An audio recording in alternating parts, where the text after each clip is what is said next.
Gulnoz opa, mana siz 30-35 yillik ginekologsiz. Bu kolposkopiya o'zi mana shu tibbiyotda ginekolog ayollar bilan bog'liq любой masalani ko'rar ekansiz. Mamolog, ginekolog, akusher ginekolog nechta ayollarimiz siz orqali tuqqan. Siz sabab chiqganiga shukr.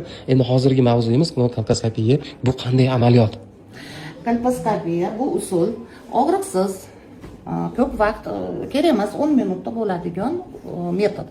Kolposkopiya 1 yilda bir jinsiy hayot bilan yashaydigan har bitta ayol albatta o'tishi kerak. Saraton, bachadon bo'ynidan saratonini oldini olishgan. Ko'rib turamiz-da.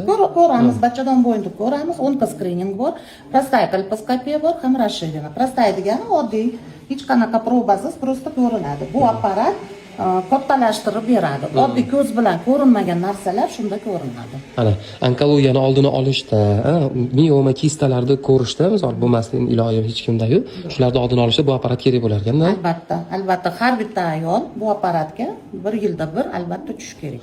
Qachon siz oldingizga kelsangiz, shu yerda bo'lasiz. Har kuni 9 dan 6 gacha xalqni xizmatida. Yakshanba ham. Yakshanbadan.